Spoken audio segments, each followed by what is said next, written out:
Worrying thing is though, is we're not going to know if it's any good until we listen back. Yeah. Yeah, We can't hear let's not anyone. get ahead of ourselves. Chances are this isn't even recording and no one's ever going to hear this. So it doesn't matter. Say what you want, you swear, say whatever you want. Yeah. And then he's pulled me before breakfast and said, I'm not going to be on the bench. Red hot, but the first game of the season is approaching. Anticipation is in the air.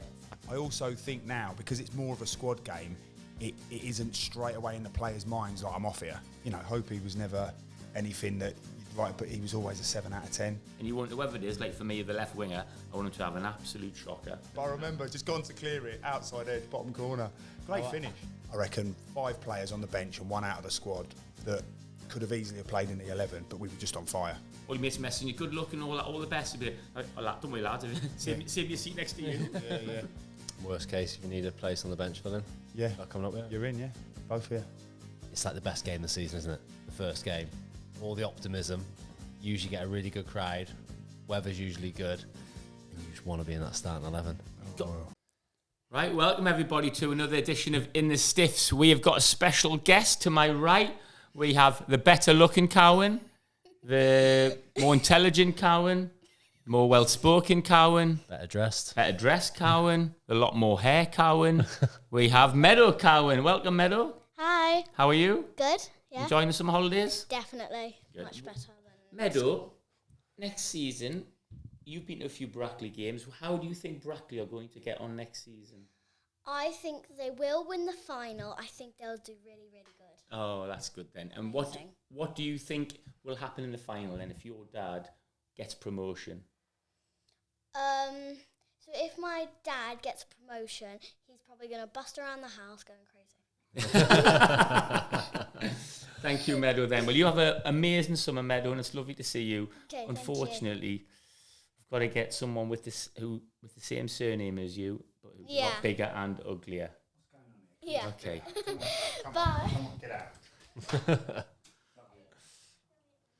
Right then, welcome back, GC. By the way, can I just think to say for our listeners, we've done well there, us three. We've had no help with the technical setup. We've literally come into it cold. And I don't want to say any one of us was better than the other, but I've basically set all this up, 95% of it. Dave did a little bit technical bits at the end, but I've done 95% of the setting up for this podcast. I'll give you the credit there. You've done well, mate. You have The done well. worrying thing is, though, is we're not going to know if it's any good until we listen back. Yeah. Yeah, We can't hear let's not anyone. get ahead of ourselves. Chances are this isn't even recording and no one's ever going to hear this, so it doesn't matter. Say what you want, you swear, say whatever you want. Yeah. Dave can be honest about Steve Cotterill, Yeah. maybe, can't he? Just come out and say it, Dave, Gav for can once. slate as chairman and all. That's a joke. We'll cut that. Yeah, I was just joking. Well, we won't edit 'cause we don't know how to. Yeah, So they're that, incredible. if it's recording, it'll have to stream. Right, I thought we'd talk a little bit because this time of year, isn't it? It's boiling hot. I've got sweat on my top lip. My curls are sticking to my head. My hair's gone all frizzy. It's red hot, but the first game of the season is approaching. Anticipation is in the air. Fans are excited. Players are excited. Managers are excited. There's nothing better than the football season starting. Dave, how are you feeling about it? Because you are now out of it, so it's a Yeah. bit different for you.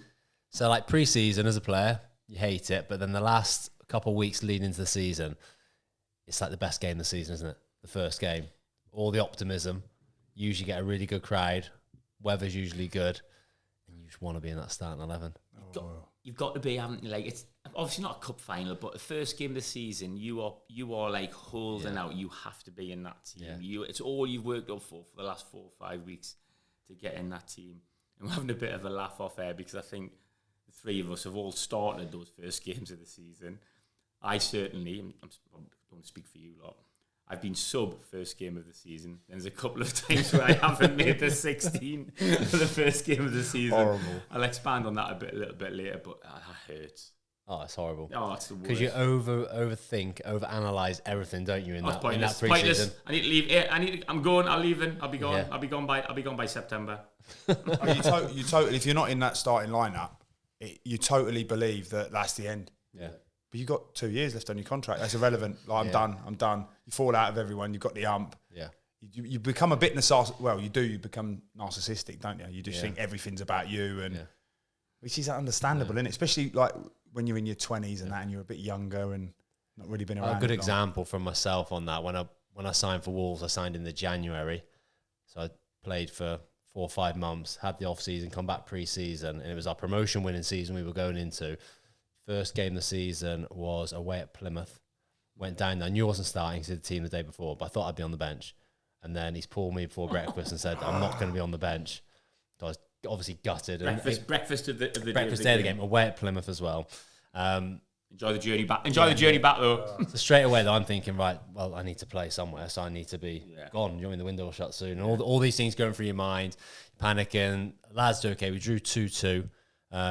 But then the next game played on the Tuesday night following. We played Sheffield Wednesday at home. I was on the bench, came on, scored, ended up playing 44 games that season. We got promoted.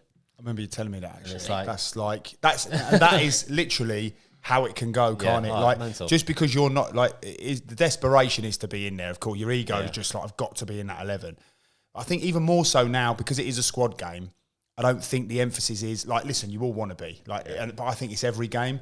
I know the first game of the season is all the optimism and whatnot, but I also think now, because it's more of a squad game, it isn't straight away in the players' minds like, I'm off here. Whereas back probably, 15, 20 years ago, people were going, that's me done. I've got to get out. Yeah. I think the team that plays around Christmas time is going to look very different from the team that started that first game of the season, isn't it? Yeah. Without a doubt. Yeah, always happens. You need to tweet that, Dave, for everybody who doesn't start that first game of the season, because I don't know, maybe like Gav said, the lads think differently. But there'll be a lot of lads who don't get in the team that first game of the season and think, oh, what a nightmare. But that 100%. story there, that actually the following Saturday, you could be the main man, like you said, 44 games. Because it affects the whole of your life, doesn't it? When you're a professional footballer, that Saturday, that decision doesn't just end when you wake up on Sunday morning. You wake up Sunday morning and you just have that dull, achy feeling in the bottom of your stomach, and you're just like, oh. As a footballer, you should always want your team to do well. But if you've been left out completely and the team win, you feel even worse, don't you? Yeah. You feel even worse. Yeah. What you want is, you want, like, not necessarily, you want your team to put in a terrible performance. Not like necessarily lose, but maybe draw, but put in a terrible performance, and you want whoever it is, like for me, the left winger, I want him to have an absolute shocker. Yeah. And everybody be going, when Sam back, why aren't you playing? I go, good question. Start throwing the manager under the bus, the coaches. I don't know what they've seen. The environment. Nothing come down that left-hand side today, did it? The environment becomes mental, doesn't it? Terrible. It's like that when they sign a player in pre-season in your position and you don't know anything about him and you're just eyeing him up in training, aren't you? Every time he has a good session, you're like, oh no. Yeah. You're looking at him going, oh, he looks decent. Yeah. Similar story I had to that then. When Shrewsbury got relegated, I had the same thing. We played Burton Albion, I think it was first game of the season. I remember I wasn't even in the squad. I'd been injured a little bit, but they just signed a left winger. Fitzy. Yeah. And Jimmy Quinn loved him. So Fitzy was playing. And I remember, and what they do is, they don't tell the subs, do they? They don't tell the subs, like, the day before, so you need all the subs to be on it. Because if you get told you're not in the squad, like, you're out on the lash. So give the starting 11 though, weren't they? Yeah, and then I remember, like, it was like 1:30 at Burton, and Dave Cooks just pulled me, the assistant manager, and just gone, "You're not on the bench today." And I was fuming, and I was like, "Well, like, what am I doing here then? Why have you brought me? Like, you could have brought. I was 20, whatever I was, 25 or something." I'm like, What you brought me for then? It's more an embarrassment. It sounds bad, isn't it? It is embarrassing, but because you're then sat in your tracksuit, and all, like, there's 1,000 Shrewsbury fans who've travelled to Burton. Like, I can't remember who else had gone. I don't know whether, like, Holly had come with us or whatever. Or your mates are messaging you. Yeah. Or your mates are messaging you, good luck and all the best. You'd be like, don't worry, lads, save your seat next to you. Yeah. And I think as well, like, those, in a good way, those sleepless nights, you build yourself up, don't you? Over that pre-season, you're like giving everything just to be in that team and be around it, and the optimism. You want to be part of that, don't you? It's like in the FA Cup, isn't it? If you have an FA Cup run, you're not in it. It's like you don't really feel part of it, do you? Yeah. It's like even that when Shrewsbury played Chelsea, like, I wasn't even sub on that, and everybody's like, "Oh, what's it like when we played against Chelsea?" And I was like, "I don't know." Even Everton, I played 10 minutes. I was like, "It was all right." Didn't really enjoy it. Yeah. Like you'd see it from your own perspective, but on the flip side, you see about when I wasn't sub against Burton, same as you. I can't remember what the score was, but I started like 40 league games that season. Missed the first 3, and that was it. Played every other game apart from that. It's mad, isn't it? So it does show for any don't players. Panic, young'uns. Yeah. If you're not picked first game of the season, do not The panic. ones who are listening, it's really good to take that, innit? Your story, obviously, coming on and scoring the winner and you doing that. Brilliant. My favourite saying, a week's a long time in football. Yeah. So true, isn't it? So much changes. You get 2 down. A bit different as a centre half, though. Slightly different. Like you two in your position, you know, you're always going to get a sniff. As a centre half, when you weren't in the team, you're sometimes thinking It's gonna be a while. Well, it's very like you might get brought on for 5 minutes just to see out, you know, a barrage of set pieces. You know, just head on a stick and head it away. I had that a couple of times, but yeah, not a nice place to be as a centre half because you know, as a winger, you're going to come on to try and create something. As an attacking midfielder, just get on the end of something. As a centre half, it's like, not often. Yeah, and I think as well that's the advantage of being a forward or a winger. You're always going to, more often than not. Well, I wasn't a Burton, but more often than not, you're going to be on the bench, aren't you? Like you're going to come on, and even if you're not starting, I would often get like 20 minutes, half an hour, or something. Like that. Whereas the centre half, you just. You're either in or you're out, aren't you, most of the time? Yeah. Well, when I started my first fight, I'd been at Shrewsbury and saw her at the end of the season. And then in my first full season, it was like the centre halves were like me, Hopi, Kelvin, all of that. And I started the season and obviously snapped my cheekbone. And then Hopi came in with Kelv. And I just, I did get back in and did really well. And then he sort of just obviously preferred them. And in their defence, like, you know, Hopi was never anything that you'd write, but he was always a 7 out of 10. You know, he was steady away. You know, like I know. It's what you want from defenders, though, isn't it? A little bit like. Yeah, and he was. They were really what he wanted, and it was all season just waiting, and then I got my chance, and then we kept 3 clean sheets in a row against 3 teams in the top 5. Then it was like I'm resting you against the in the St John's Paint Trophy thing, but don't worry, you're playing again on Saturday. And then obviously I didn't play on a Saturday, so that was when when I'd gone. Then that was when I just because it was the second time as well. I'd done well. Yeah, it's hard. It is hard. Well, you just know then they don't fancy you, do they? Like I felt like my position was one that was more or less always coming on because if we were winning a game, then they'd bring off a striker and I'd come on and play behind the striker, or maybe an extra midfielder or do something like that. And if we're losing, they'll bring off a more defensive midfielder, put me on to try and get a goal. So I felt like whichever way the game was going, I had a good chance of coming on. Whereas even on the wing, I suppose if you're winning, they might not bring you on. But to be honest, sometimes you don't want that. Yeah, I used to hate that 1-0, mate. You come on at 1-0 and it's suddenly Sam, you're picking up corners against them. Like, oh no, if my man scores, or you give the ball away or something. Like I used to like coming on. If you 1 or 2-0 down, then you just make a difference, don't you? But being 1-0 up, like. That conversational touchline when they're saying they're giving you your jobs off set pieces. If they say, Sam, you're on the edge of the box, thank God for that. Stay up, Sam. Yeah, no problem, Gaffer. No problem at all. Just stretch them. I'm trying to rack my brains who I was playing for. You never got asked to stay up, mate. No, that never happened. But I remember when you talk about not wanting to come on, I'm trying to think who it was, but we're definitely going for promotion. I'm trying to remember what the ground was. It was somewhere like Carshalton or somewhere like that. And we're going for promotion, and I'd played every single game, but then been out for a couple of weeks for my hamstring injury because obviously the speed and that. And we played away. It was a Tuesday night, and literally it was like 1-1. We only needed a point to get promoted. So he's brought me on 5 minutes to go to like this barrage of set pieces, and I was like, I played like nearly 50 games this season, no problem. But the ball's been wrapped into the front post. I've just gone a volley, sort of waist height to volley it away, but like, you know, a good concrete ankle. Yeah. And I've gone and it's an outside edge and it's gone inside the near post. We've gone 2-1 down. And it's like 2 minutes to go. Bring you back off for a striker. And I was literally like panicking. Oh. And we went down the other end and it was a set piece. The corner come in and I got the first contact. And then there was a massive flipping melee in the box and we scored. Yes! And when everyone celebrated, I was literally thank fuck for that. Jumping on the ladder. Oh my God. But I remember just gone to clear it, outside edge, bottom corner.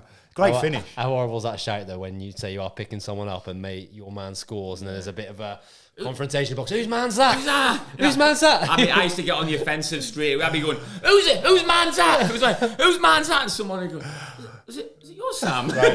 Shut up. Dave Walton was the most paranoid for that. Like, it was like, Wally, you had your man. He'd go, wasn't me, was it? It wasn't me. It'd be like, Wally, you had your man, you're safe, mate. Don't worry. Like, you were marking the 5. It was the 7 that scored. He would literally be that's all right then. It definitely wasn't my man. Can you, if the gaffer asked Gav, can you tell me it wasn't my man, mate? He was so paranoid. He was like, Wally, don't worry, mate. It was one of the midfielders. I don't know what happened.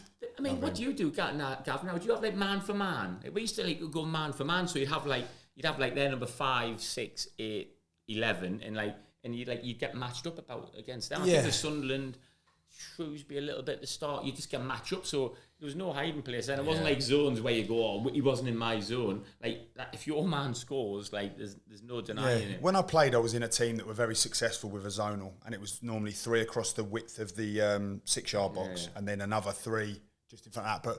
But what we do is, again, just because now you see the games, and we've got the platform to watch the last, however many games that have been previously. So we'll look at what they do, and then look at obviously team selection, and then when the players come in from the warm up, they'll know sort of from the report on a Thursday anyway, that will go out to them. But then on the Friday, they'll come in from the warm up, and although we'd have discussed it, they'll have a definitive of who they're marking, or so they might be on a post, or they might be near post space, or on a second phase. So we'll always have that definitive. Yeah, I don't like that one. I like that near post one. That's a tight position, isn't it? Yeah, like the yeah. Shearer position. Like, It was so brave. Yeah. No, we've been really fortunate. We've had lads who are good in there, so we invariably do that. I'd much prefer to be at the front than the back. I used to struggle with people coming like tiring Yeah, over the yeah. back. Whereas if I could go and attack it Just in front attack of me, it, I'd be okay. Yeah. I prefer the zonal stuff. I did. Did you ya? pick up then, Dave? You mark going. Yeah, quite a bit. But I much prefer the zonal. When Nuno came in at Wolves, he was massive on it. But he was like Gav said, 3 across. I think he maybe had 4 across the 6-yard box. Okay. Then he had another 2 then just in front to really go and win it. Yeah. Then he'd have 2 players who were only our smaller players, like our wingers, that you might have picked up or something like that in it. And you go against their best headers, and you just be to slow them down. Yeah. So you're not going to see the amount of times you see on commentary they're saying, "Why on earth have they put I don't know Raheem Sterling on their best thing?" They obviously haven't done that. They've just done it to slow him down. And they leave their bigger headers just to go and attack the ball. Yeah, absolutely. And I'd prefer that because I always thought if you're man marking and any slight indecision and you get lost or whatever, then it's gonna be a goal, isn't it? If it's on his head. Whereas I feel like zonal, you can just go and attack your area. I think you can look. I think you can look at your clientele as well, like players. You know, like when I played for Nuneaton, it was me, Gaz Dean, and Andy Brown. And Gaz Dean would be the central one on there, and I'd be the far one, and then Andy Brown would be just in front of me. And we were just animals. Like we would eat everything up. So no one would ever even try to hit the far post from a set piece because we were just so strong. It's a lot easier to win the ball off a defensive corner than an attacking one, isn't it? Yeah. So you think if you're our best header, put you in the middle of the goal and go and head the ball. Yeah, flipping it. Win it so many times. Yeah. That was a big thing for me. First contacts at set pieces, I was always just actioned with doing that. Yes, I suppose it's because I'm thinking, like Peter Reid used to say man for man, just so if you lost your man, like you were getting an absolute rollick and getting your head ripped off, weren't you? Yeah. I suppose then if we are going man for man, like I'm just doing anything I can to stop you, to take you out, and then it kills it a bit. Yeah. If I'm their best attack, actually, if I've got 3 other good headers. Yeah, like one. And modern day as well with the amount of cameras and VAR and that sort of stuff. Because if you're man for man, you're gripping them up usually. Yeah. Do you know what I mean? Obviously, you can't do that. Can't do anything now, can you? Like, No. Like thing is as well. Like we played Northampton in a pre-season game a week ago, and like Gaz Dean, my centre half, and their forward, just as bad as each other. Yeah, full on. Like, and I was like, leave them to it. It's what he did. That's what he did when we went to watch him. He was full on scrap. Yeah, but to be fair, the nine's massive. He's a good player, to be fair, and Gaz has dealt with him. But I used to hate that when I was attacking the corner when I was getting gripped up because you can't get any sort of momentum. Yeah, you can't. Like that. We used to do as well, like when we had big Steve Evans at Wrexham. Like I used to try and tackle the lad he was marking, and he would run. So I'd try and block him, and he would just run. And rarely did he get picked up and stuff like that. No. League, whatever it was. In our league, we'll be fortunate enough, hopefully, to get away with a few, but hopefully the opposition won't. Yeah, well, I suppose they get away with them as well, don't they? So of course. Speaking of first, I guess absolutely red hot in here. I've got right that door. Yeah. But this is what's like first game of the season, isn't it? And no matter how much running you've done, no matter how fit you think you are, it is boiling first game of the season. And you cannot breathe, can you? You must have been some tough ones. What's like the biggest first game of the season in front of the biggest crowd? Who do you play with Wolves? I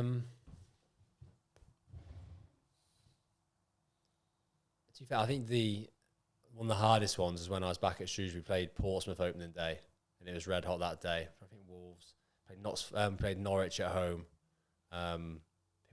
It was sunny, but it wasn't that hot. But it's horrible when you get that dry mouth. It's the worst feeling in the world. 10 minutes in, you can do whatever you want in pre-season. It's not preparing you for that opening 10 minutes of the first game of the season, isn't it? It's the nerves and the adrenaline and everything, and you kind of catch your breath and it's muggy, and you're like, oh my God, wish I'd done more running. I wish I'd stopped in more in pre-season. Especially if you were being a winger as well. If you're on the other side to the dugouts as well, you're like out there lost, in you, with no drinks or nothing. There's no drinks anyway, was there? I always used to find when I played wide, if I was on the other side of the dugouts, they used to just feel like acres of space. Yeah. Whereas always a bit more compact near the dugout, wasn't it? Yeah. I used to hate that. Like I used to hate playing the manager's side. Like I used to hate. I prefer it. I would. I didn't. Especially like playing for Shrewsbury and even for Sunderland. Play like the first game of the season we played Sunderland Man City. It was the first game at the stadium I liked. I remember come on the other side. And I loved that because you just stand up and like run. Whereas on the other side, you just like tuck in, get back, cover around me. Oh, shut up, gaffer. Like you can't. I don't know. I didn't like get it. on with it. Yeah. What were you see? Because I can imagine, Gav, when you're on the sideline, when you're like got your left full back or whatever's on there, left wing back. Like you're on his case the whole time. On the far side, it's harder to get the message across. Because when I was a player, you're aware of that. I think like you try not to commentate. So I think like a lot of it is in between, like when the ball goes out of play, which is obviously quite often, depending on the level. You've got sort of a split second there to sort of do a bit of direction. But in the actual game, I'll often say to Jay like don't commentate, no commentating, because I just think you cloud their judgment. You sign players for a reason. You've got to trust them to do what they want to do. So it's very rare. Like, if the ball's getting set back and we feel like, you might just say, warn them. If someone's creeping up on them and they can't see it, you might warn them. But I try not to commentate too much for that reason, really. You don't do that. Like, I used to hear this all the time. Like, when you put a cross out of play, Sam, miss the first man, or keep it in the box. I'd be like, if I'm having a shot, Sam, yes, gaffer, hit the target. Yeah, no shit. Sorry, I stuck that in the stand on purpose. But you'll be, that's where I went wrong. Definitely not from up, but you'll definitely be surprised about the amount of managers that do shout it. And I can't help myself because I do go, oh, good advice. Yeah, well done, Pep. Yeah. Brilliant, good shout, Pep. There are some that will do that, but I try not to commentate too much. So, how much emphasis do you put on pre-season? Because, I mean, pre-season, I remember Shrewsbury. I think when we went for the conference, I'm sure we won something like 7 games in pre-season. Something daft. We beat everyone. And then the first game of the season, we drew 1-1 with Margate. You know what I mean? It's just, like, do you, like, obviously, because you've won a couple, have lost, haven't you, with the higher league team, Gav? So, are you is this performances? I think I do like to bring a bit of clarity to everything that we do. So like with pre-season, I think that we sort of said, look, there's 3 things. First and foremost, certainly in the early stages of pre-season, you want to remain healthy. That's the first thing. No injuries. So you want everyone to remain healthy, be fit. Don't be a hero. There's no medals, etc., etc. And also their conditioning. So like they trust us in terms of their minutes. Yeah. So there's a lot of emphasis on 245s. So in pre-season training, we did an 11v11. Then they did 3 10 minutes. Then the next one they did 2 15 minutes. That's 30s instead of 2 30s. Then they go into a game, their first game, and it's 2 45s. So they have a 45, they have a 45. Then you go 60 and they have 30. Then they have 30 and they have 60. And then you build it up applicably, yeah. Is that regardless of their age, though? Because some people might, there's a 33-year-old might need something different to a 22-year-old or even... Yeah, there's a rule of thumb, but then obviously, like you rightly say, there's an individual that you might go, but that'll affect the other groups. So you have to be mindful of that. That more training. So if you have an older player, you might manage his load in training, but you still want to get the minutes on the bench. Yeah, and obviously we're part-time, so we have to be a little bit careful with that. Yeah, but minutes as well, in terms of games as well. So we'll have the first emphasis on being healthy. Then it'll be, like, can we start implementing some of the things we are working on in training? Because that's what pre-season's for. So we have a game strategy. We have a footballing ID. Can you implement what it is that we've been working on, even if it fails? So this is the hard thing. Look, do what we're asking you to do, even if it fails, because if it fails, it's on me. Yeah. If you try and go on your own agenda and it's not working, it's more on you. So you end up sitting next to me on August the 10th. Yeah, I was going to say, yeah. So then the third thing is result. So you go, look, we want to get into good habits. We want to try and build a momentum. So it's always, but then that starts to, we've now, you've got your penultimate games. So you've got maybe, we'll have Northampton and then we'll have Chesham. And then it's like, right, okay, it's, yes, you've got to be healthy, but now you have to be implementing what we're talking about. And we have to really start focusing on results. So, because we want to build that momentum. So we just try and bring that clarity to it. And then you, almost like a pie chart, right, okay, the big thing is stay healthy. Then the others start to creep in and start to take up a little bit more of that pie chart, if you like, and that sort of thing. will the lads then, like before you pick, like the week before the season starts? Normally, I would imagine most teams playing what their strongest team is and trying to get them 90 minutes. Not necessarily anymore, because it's such a squad game, and it's dependent now. So many things are taken into consideration, like the opposition. Are we at home or away? What sort of style do they play? Are we going to need someone to be in possession, or are we going to need legs? Are we going to? So actually, no. What we'll do is, in terms of their minutes, we'll have everybody geared up. So if they're ready, so 16, let's say, those 16 will be ready for August the 10th to play 90 minutes. So there's no point going, we're going to gear for these 11, because one of them might, have sickness and diarrhea in a week, and you go, oh no. So we've geared everybody up. There's not one player that won't be ready to play. So will the lads know what the team's going to be now? They'll have an idea. They'll have an idea, yeah. So you'll be able to pick probably 80% of the team, but even now, there's still. Do you know your team for the first game of the season? Obviously, I know all 16 of my players can play in the 11. So it will depend on opposition, where we are, who's played enough football, who's done what. All of them, all 16 will have a massive part to play in the whole season. When you look at us from last year, we, through the whole season, which is quite rare, we had 2 drop off from the squad and 1 came in. So it's very rare you have a group stick together like that all the way through the season. So we showed a lot of faith in them, and they obviously had a lot of trust in us. So, when will you name the team then for that first game? I'll probably speak to the starting 11 individually Friday. So then, and then name it on Saturday. So you go and chat to the lads individually. So obviously lads will talk. So lads will like. Yeah. Yes, Gaffer, do you want to speak to me? No, mate, you're all right, mate. You're all right, son. No, I'm Gaffer. Do you need me for anything? I'm free now, Gaffer. Do you want to sit? No, you're all right. It used to be when you thought you'd walk past the Gaffer's door, knowing that he's spoken to 11 players, and you're like, all right, Gaffer, do you need anything you need? I'm just shooting off now, Gaffer. Is there anything you want to say before I get in the car and go home and don't see you till tomorrow? No, you're fine. No, you're all right. Get yourself home. All right then, yeah. Just what do you mean, like get home and recovery and that? Well, whatever you want to do, really. We used to have like when we think some of the funny ones like Dave Cook and people like that. I'd say like, I'm not going to name the team. Then you walk past and go, Sam, he's not naming the team, but just bring a warm coat for tomorrow. Be like, don't say stuff like that. Brilliant, I love it. Even if you were playing, but so you will name the team. So you'll know. So you'll tell the lads they're playing, but then you'll just name the subs when. Yeah, they get there. Yeah, because again, it's especially part time. You haven't got them from Thursday to Saturday. Yeah. So there's a lot of variables there in between. A lot can happen on that Friday. Yeah, I'm not playing. Oh, you fancy going for a meal? Yeah, bottle of wine. Yeah. Will you pull the lads that aren't in the match day squad before you announce? Yeah, of course. Yeah, of course. So they'll know. So they won't be. No.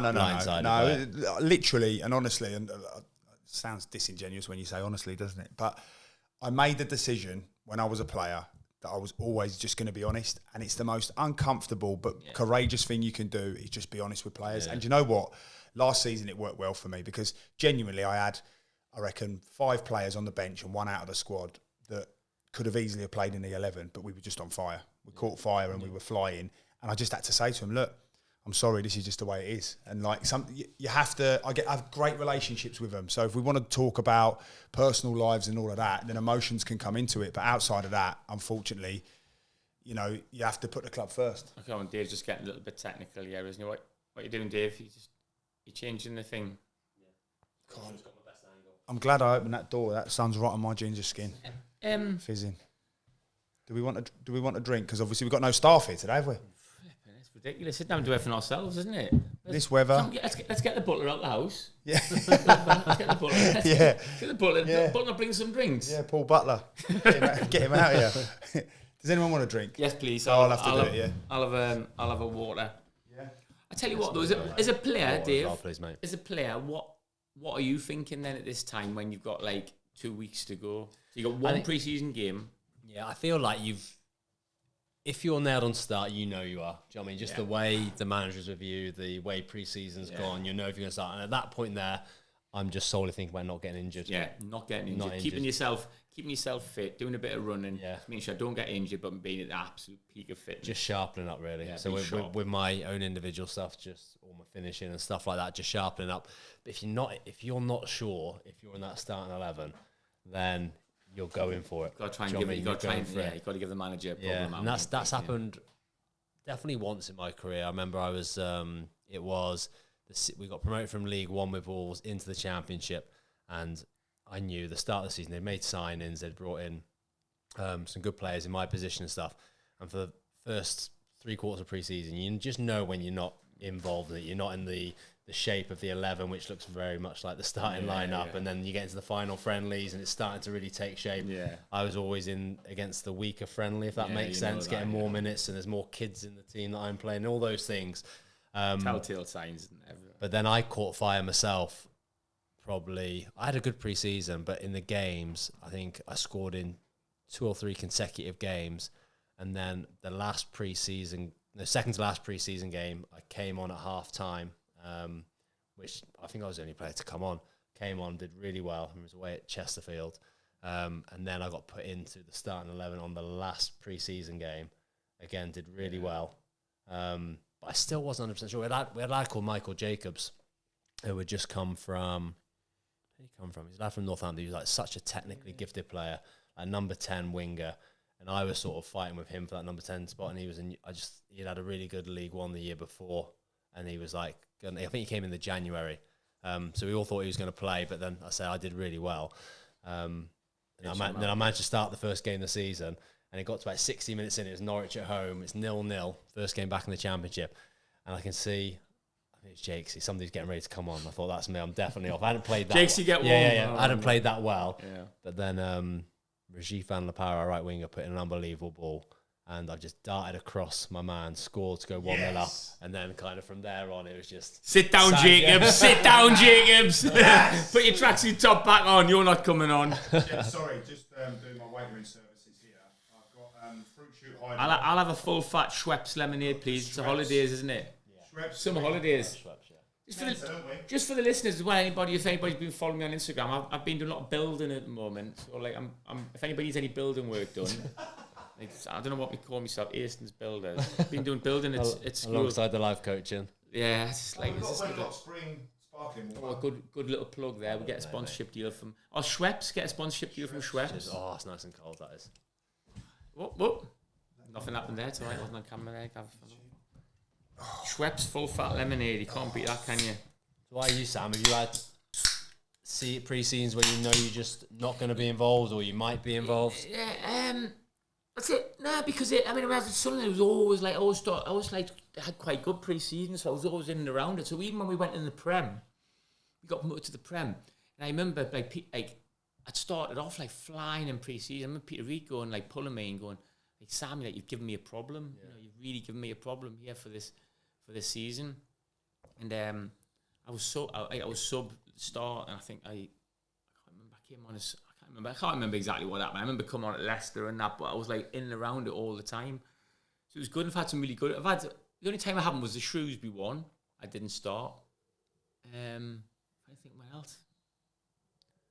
I can't. I've always been sort of. Always had pretty good pre-seasons for whatever reason. I don't know why. Maybe it's just because the balls haven't been out much, and I've always done well without the ball being out. I've always enjoyed pre-season though. I've always obviously not the Sun so much, but always enjoyed like pre-season. That season I said that I snapped my cheekbone for Shrewsbury, was gutted because we had 9 pre-season games and I played every minute of every one. And I think Gary Peters at the time felt as though I needed minutes to get myself going, and I remember beating Stoke at home 3-1 and being really on top of the world, and then obviously snap your cheekbone, everything changes, doesn't it? Yeah. But that pre-season, I loved it. Pre-season's so important for your fitness for the season, isn't it? To get that 6-week block of training in, to build that resilience to go through the season. You can tell when players haven't had that base and they start. I think because I'd come from the level below as well. I think Gary Peters felt as though I needed like as much in the bank as I could. And you probably did as bit as well, especially I think it's sometimes better when you're going like playing the league up because you're thinking, am I going to be good enough? So at least I'm going to get myself, I might not be as good as them, but I'm going to make sure I'm super fit. Oh, I'm sure I was the best I've been, and like you say, you're doing work off season. I didn't really have an off season because when I came in, I was really just supposed to stand on the sidelines and sort of just acclimatise to the environment, ready for the following season. But obviously they were facing relegation, so I played the last 5 games and managed to stay up. You remember that, obviously. You were there as well. When we stayed up, didn't we? Was I there? Yeah. What season was that? My first season when I joined, right at the back end of the season. I mean, you did have a season together, though, did we? No, it was like the back end of that season. Yeah. It was the back end of that season. And then, obviously, coming to the next one, you play 9 games, brilliant. Played at home against Rochdale. Then Boston away and got my cheekbone snapped. And then it was just, you're never coming back because the lads in there did really well. Do you know what I mean? Like, credit to them. You got to keep your place, haven't you? I had a similar story to that when I fractured my metatarsal at the back end of our relegation season from the Championship to League One. Was in all summer rehabbing, got myself fit for the first week of pre-season, done all of pre-season. First game away at Preston, landed funny on the same metatarsal and was out for 2 months with it. And it's like, you gutted out and you after all that pre-season. Again, though, like you are an attacking midfielder. When you come back, you're going to get minutes, aren't you? I was watching them thinking, flipping it. They're like just a machine at the moment. I'm not getting back in here. That's hard. I think, though, it says how you put things in perspective, but I think we'll always remember that. Everybody always remembers that sort of first game of the season. I remember at Wrexham, we won the first game. We got relegated and we won the conference, and we won the first game 5-0 at home, and it was like, well, this conference is a joke. We'll have won this by December. Yeah. Then we went on the Tuesday night and lost 2-1 to York, and getting booed off, and that. I was like, oh dear. But it's like that's just part of it, isn't it? And I think it's good messages to say like that first game never defines your season. No. Ever. But you feel like it does at the time. And for the fans as well watching. Like, if there's players who aren't in the starting lineup or not in the squad, don't write them off. It's just timing, isn't it, of everything? Well, this is the thing with football, isn't it? It's instantaneous. Everything has to be instantaneous. But like you say, like it's a long season. It's a long season. And actually, do you know what? You're better off starting out okay, because if you can then hit the ground running and gather momentum towards the back end of the season, that's the dream. I'll tell you what, you did at Brackley. Whereas Preston, obviously last season, me and Dave went to watch them, went top of the league at Stoke, and they were top after 8 points, and there's international break, and he's going fantastic. But then when they then lose a few, which was always going to happen because they'd overachieved at the start, rubbish, they've gone, they've blown up, they're terrible and that. And you go, well, no, they're just overachieving a little bit at the start, and probably over the season they'll end up finishing pretty much where they need to be. Yeah, but you can't get too carried away when they start well. You don't get so disappointed but we're fans, aren't we? So if Shrewsbury win their first game of the season, we win the league. If you're going to win the Champions League. What was your first game of the season, Brackley? Scunthorpe at home. Well, if you win that, 100%, you're going to win the league. Yeah, that's what they'll say. You got a tough start. Then if you lose 2-0, it's like... Oh, mate, our start's brilliant. I loved it. We've got We've got Scunthorpe at home, Chester away, Kidderminster away. Big clubs, aren't they? Yeah, and then Curzon at home, who got to the playoffs last year as well. Yeah, we're not messing about. And you've only got a squad of 16? Yeah, 17. 17 the and keeper. 2 of your good mates are Sam Mason and Dave Edwards, and you're happy to go with the squad of 17? Yeah. Well, I did want 19, but I don't know, lads. I just think that you wouldn't have got through pre-season. So, if you have a couple of injuries, then who fills those spots then? In all seriousness, well, I think first and foremost, like we've got. Particular. Yeah. Well, first and foremost, I think we're a part-time football club, so we want to be really competitive in what now is you've got 7 or 8 full-time teams in there, and I think because of the success that Brackley have had in terms of getting to the playoff final and getting to the playoffs the last few years, and certainly obviously in my year, people assume that we're big payers, and I think we do all right, but the success has really drawn that conclusion. But you're up against, again, we still part-time, we pay 40 weeks, whereas you've got, you're going to have your Chesters and your Scunthorpes and your Darlingtons and your Kidderminsters and all of the above. Gav's dog's just come in, How you go, mate? They got the whole Cowan family trying to get in. I know, all trying to get in. Mrs. Cowan will be in there. Sun's out, yeah.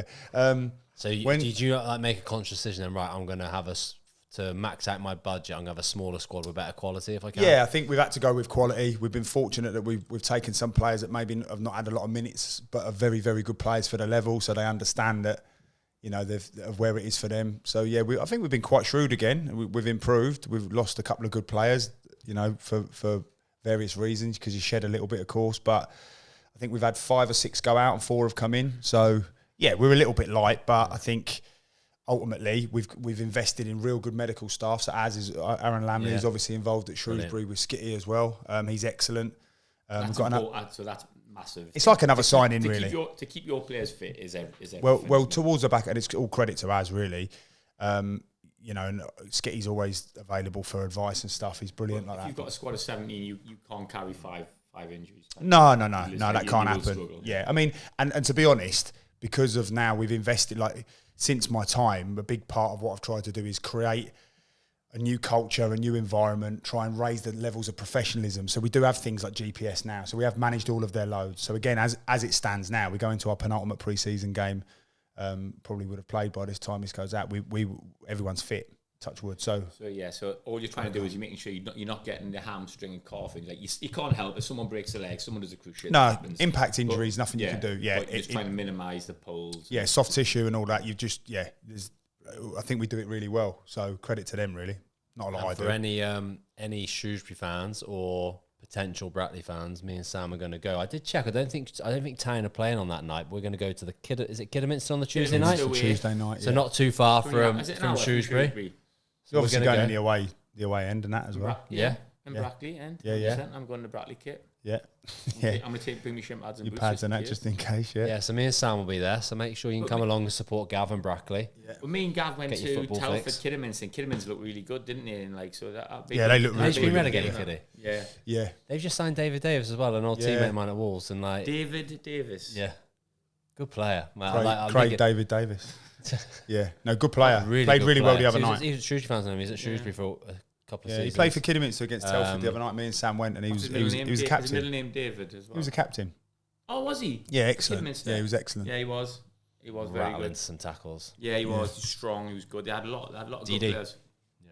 Yeah. Oh, that'd be good. Then, we're coming to that. So any Shrewsbury fans want to come down to that? That'd be good. It'd be brilliant. It was like some of our games this year are incredible. Like it's never been so tough, that league now. You know, would have been nice to have got promoted in the end, but like literally, it's going to be. And I like, to be honest, good, because I prefer it like that. I want all the challenges. I want it to be at its best, because promoted being a part-time team out of league, it's an absolute unbelievable achievement. Isn't it? Huge. Yeah, take that. No, we're just listen. We want to be competitive. So just to answer to your question earlier is like go with a slightly smaller squad, maintain the quality of the group. Great group, like literally incredible group of lads. Love the way we want to play. They enjoy it. We treat them like men. So it's none of the like what coming in. What are we doing and all that. We're just honest with them, open with them. Exactly. Just don't let them. Obviously, just say to them, look, don't get complacent. Don't mistake kindness for weakness, because there's another side. And they don't. Just great lads. Worst case, if you need a place on the bench filling, I'll come up with it. You're in, both here. Just have to get the forms. We'll get the forms on. I'll speak. Looked at me like an absolute afterthought there. He went, yeah, Dave. Then he looked at me and he saw me looking at him, and he looked at me and gone, both of you? Like, there was no conviction in your voice there. I don't think you're giving me a call. If I find out Dave's on the bench, if I look on Twitter, and Brackley's Twitter, and I see like Dave Edwards on the bench and you just haven't called me, I'll be fuming. Do you know what? I'm going to do it for banter and just get the secretary just to put Dave's name on. Imagine the scenes if you need a goal late on in the game. Oh, and you come I'll just chuck him on. Just chuck him on.